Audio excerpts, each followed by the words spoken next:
Sagutan natin tong problems. Evaluate the following limits. Let's start with 1.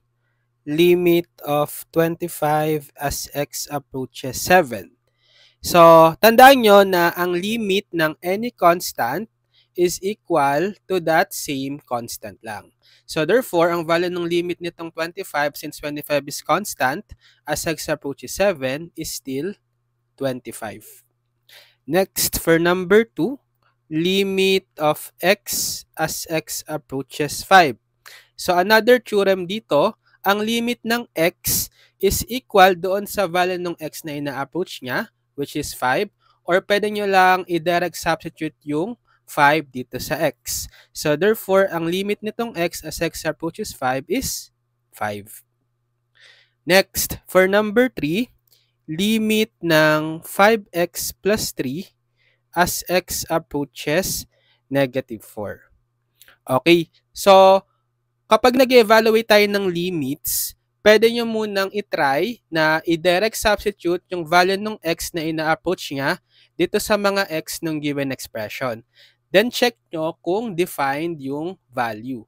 So kung defined yung value, ibig sabihin, yun na rin yung magiging value ng limit. So try nating i-plug in yung negative 4 dito sa x, sa 5x plus 3. So magiging 5 times negative 4 plus 3.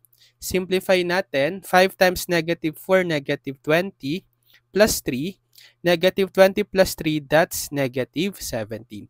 So, define naman yung negative 17, right? So, therefore, yung value ng limit natin is also negative 17. Next, for number 4, we have limit ng 2x squared minus 3x plus 9 as x approaches negative 1. So, try muna natin i-evaluate itong given expression or function dito sa ina-approach na value ng x na negative 1. And let's check kung defined. So, plug in negative 1 sa mga x. So, magiging 2 times negative 1 squared minus 3 times negative 1 plus 9. So, simplify lang natin. So, 2 times negative 1 squared, that will be 2 times 1. Then negative 3 times negative 1, positive 3, plus 9. So we have 2 times 1, it's 2 plus 3 plus 9. So 2 plus 3, 5 plus 9, 14. So define yung 14. So therefore, ito na rin yung magiging value ng limit natin, positive 14.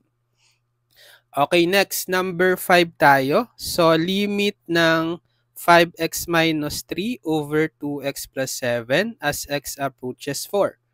So, try natin i-plug in yung x is equal to 4 dito sa mga x. So, magiging 5 times 4 minus 3 over 2 times 4 plus 7.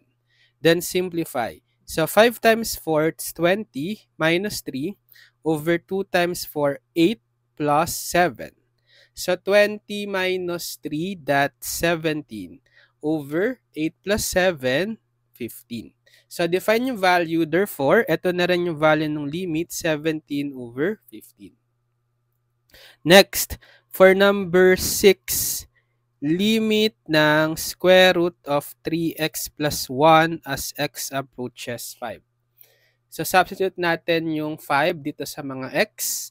So, magiging square root ng 3 times x gawing 5 plus 1. So, square root ng 3 times 5, it's 15 plus 1. Or square root ng 15 plus 1, 16. So, we know square root ng 16. Anong i-square? Parang sagot is 16? 4. So, therefore, the value ng limit is 4. Okay, for number 7, limit daw ng square root of 8x plus 6 over x cubed plus x squared minus x plus 2 as x approaches 1. So, try muna natin i-substitute sa mga x itong 1. So, bali square root ng 8x. So, 8 times 1 plus 6 over x cubed. So, 1 cubed plus x squared. 1 squared minus x minus 1 plus 2. Then simplify. So, square root ng 8 times 1, 8 plus 6, sagad na natin. 8 plus 6, that's square root ng 14.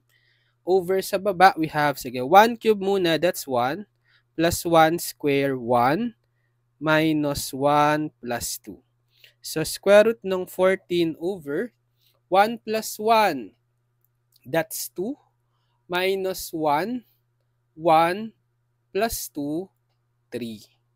So, define yung value, square root of 14 over 3. Therefore, ito na rin yung value ng limit. Okay, sige, kayo naman, itong number 8, try nyong sagutan and just comment your answers.